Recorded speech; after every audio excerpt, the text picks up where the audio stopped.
Good morning students. Applied chemistry unit 2 के phase rule के मैंने इससे पहले अभी एमसीक्यूज बनाए थे। अप्रॉक्सीमेट 35-40 के एमसीक्यूज भी हो गए थे। अब ये यूनिट 2 का ही नेक्स्ट टॉपिक है कैटलिस्ट। कैटलिस्ट में भी हमारे पास 25-26 तक एमसीक्यू मैंने यहाँ पे कलेक्ट किए हैं, बनाए हुए हैं आपके लिए सिलेबस के अकॉर्डिंग। पूरा इसको गो थ्रू कर लेना एक बार, इजी रहेगा। लेकिन वीडियो जरूर देखते रहना इसके लिए। कैटलिस्ट इन इंडस्ट्री वाला, उसमें कौन कौन से कैटलिस्ट यूज किए हैं वो, और फर्स्ट और लास्ट वीडियो बहुत कंपलसरी है देखना। ठीक है बच्चों। Question number 1, a catalyst affect the rate of reaction. A option increasing it, decreasing it. तो मेनली क्या होता है, कैटलिस्ट रेट ऑफ रिएक्शन को इंक्रीज भी करते हैं और डिक्रीज भी करते हैं, क्योंकि पॉजिटिव कैटलिस्ट और नेगेटिव कैटलिस्ट दोनों होते हैं। तो आंसर क्या हो जाएगा हमारा, C option, both. Incorrect statement regarding the characteristics of catalyst. Catalyst की कैरेक्टरिस्टिक्स के अकॉर्डिंग इसमें इनकरेक्ट स्टेटमेंट क्या है। तो हमें क्वेश्चन को देखते समय ध्यान रखना कि इनकरेक्ट दिया है या करेक्ट दिया है। तो हमें ये इस तरह ध्यान रखना है, catalyst is specific in action, correct है। A catalyst does not initiate the reaction, it is also correct. Catalyst composition changes at the end of the reaction, it is incorrect. ठीक है, तो ये आंसर क्या हो गया हमारे पास, सी, क्योंकि कंपोजिशन कभी भी चेंज नहीं होता है कैटलिस्ट का।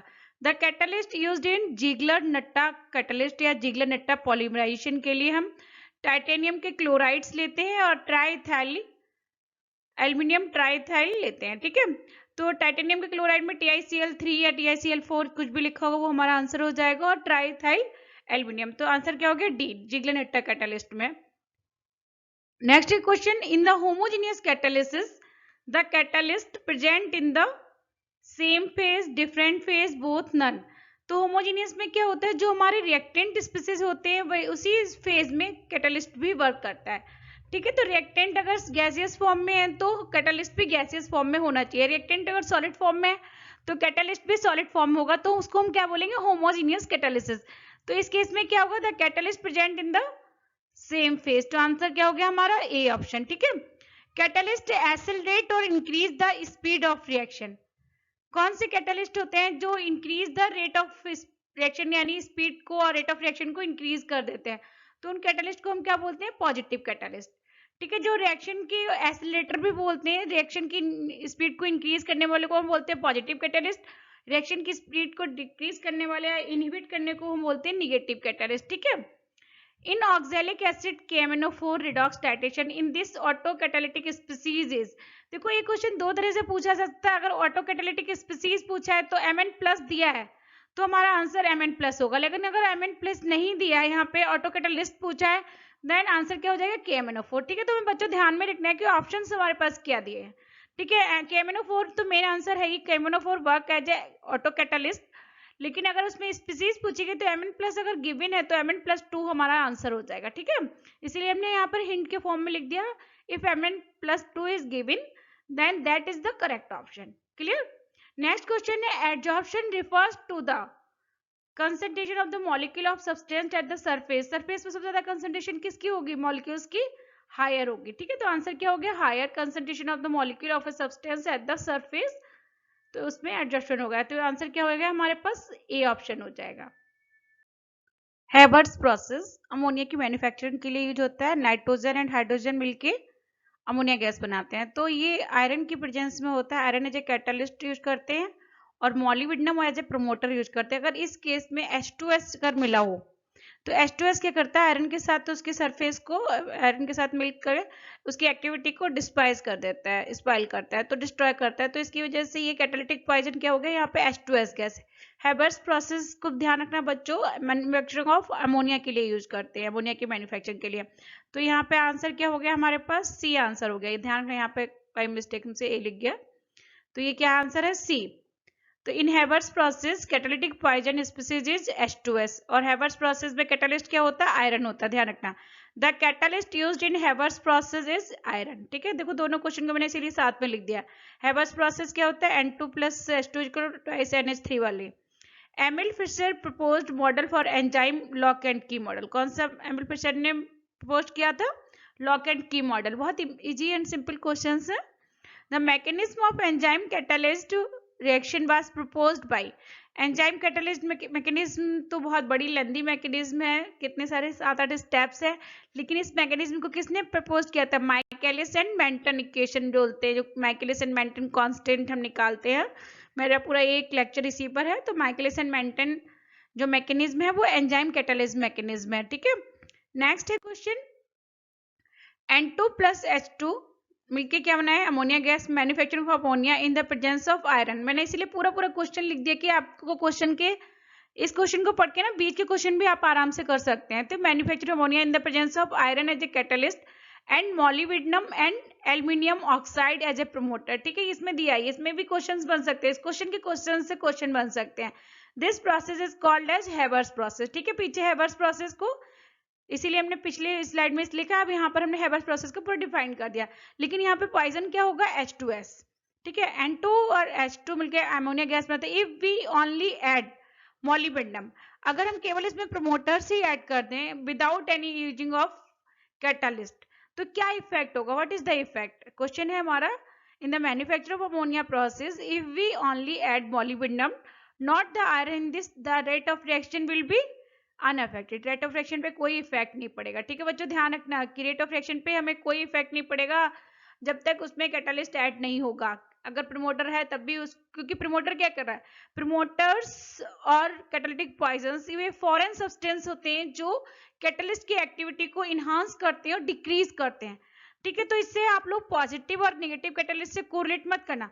पॉजिटिव कैटलिस्ट क्या करते हैं? Positive catalyst rate of reaction को इंक्रीज करते हैं, negative catalyst rate of reaction को डिक्रीज करते हैं, और कैटालिटिक पॉइजन क्या करते हैं? जो हमारा कैटलिस्ट है उसके वर्क को इनहिबिट करता है, उसके वर्क को डिस्ट्रॉय करता है, ठीक है। और कैटालिटिक प्रमोटर क्या करते हैं? कैटलिस्ट को इनहांस करते हैं, उसकी एक्टिविटी को। ठीक है, तो चारों टर्म्स में डिफरेंस है, इसलिए इसको कोरिलेट मत करना। ध्यान रखना कोरिलेट तो होता है लेकिन चारों डिफरेंट अपने पर्टिकुलर सिग्निफिकेंट है। तो हमें इस यहाँ पे क्या इफेक्ट होगा? कोई भी इफेक्ट नहीं पड़ेगा। नेक्स्ट क्वेश्चन है विल्किंसन कैटलिस्ट। पूरा एक लेक्चर ही है विल्किंसन कैटलिस्ट पे मैंने बनाया हुआ है, आप लोग देख सकते हैं वीडियो। मैं इसकी सारी लिंक्स डिस्क्रिप्शन बॉक्स में आपको दे दूंगी।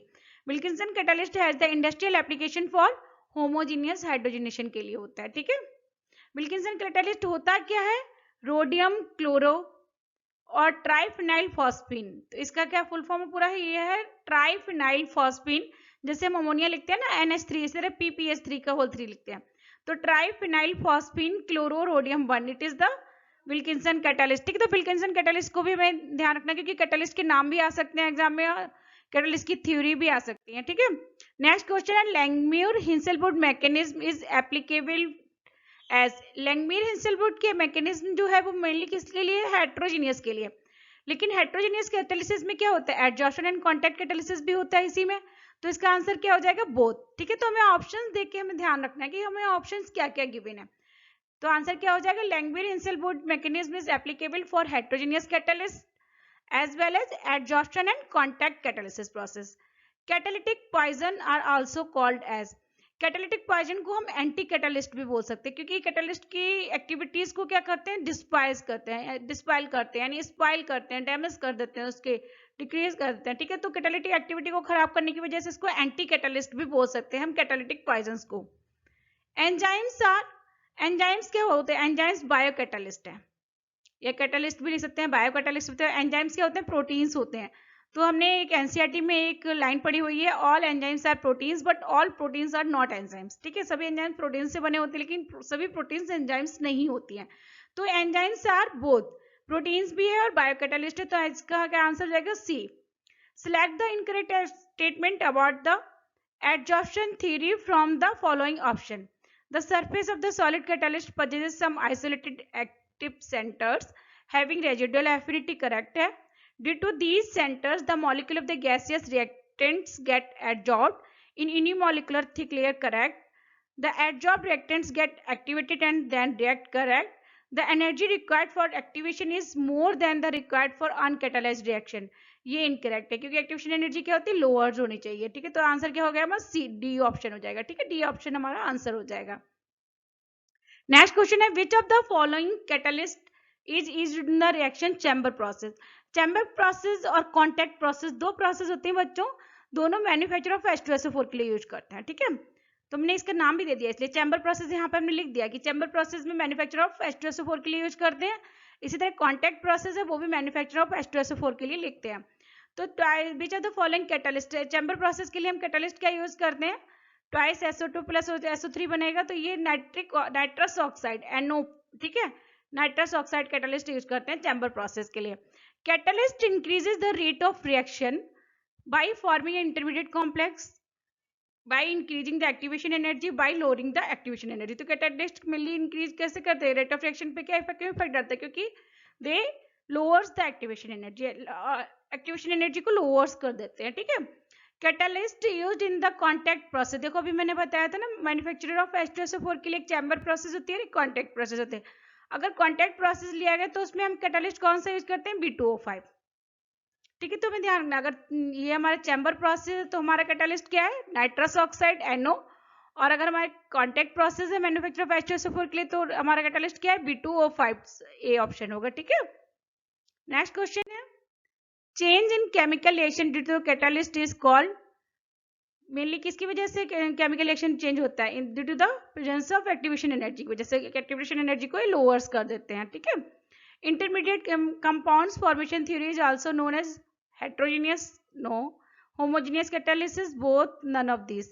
तो इंटरमीडिएट कंपाउंड फॉर्मेशन थ्योरी को हम क्या बोलते हैं, होमोजीनियस बोल सकते हैं इसको, ठीक है। होमोजीनियस कैटालिसिस थ्योरी को ही हम इंटरमीडिएट कंपाउंड फॉर्मेशन थ्योरी बोलते हैं, और हेट्रोजीनियस को हम क्या बोलते हैं, कॉन्टैक्ट और एडजॉर्प्शन थ्योरी को बोलते हैं। Catalyst used in cracking of petroleum, petroleum cracking के लिए क्या कौन सा कैटालिस्ट यूज करते हैं, एल्यूमिनियम सिलिकेट्स और जियोलाइट्स, ठीक है बच्चों। ये ध्यान में कुछ इंपॉर्टेंट क्वेश्चन है, 25 क्वेश्चन है, इनको मैंने यहाँ पर कलेक्ट किया हुआ, बनाया हुआ है अच्छे से आप लोगों के लिए। और फिर भी आप लोग कैटालिस्ट की मेरी फर्स्ट जो वीडियो है वो और लास्ट कैटालिस्ट इन इंडस्ट्री, उसमें सारे कैटालिस्ट कौन कौन से कैटालिस्ट हैं वो हमने यहाँ पर टेबल दी हुई है, वो आप जरूर लर्न कर लेना। थैंक यू बच्चों, have a good luck, thank you बच्चों। नेक्स्ट टॉपिक में MCQ ऑफ यूनिट 3 वाटर के हम डिस्कस करेंगे, उसकी स्लाइड्स बना दूंगी। आप लोग चिंता मत करिए, आपका एग्जाम 23 अप्रैल को है, तो कोशिश करूंगी कल तक पूरा क्लियर बन जाए, ठीक है बच्चों। थैंक यू बच्चों।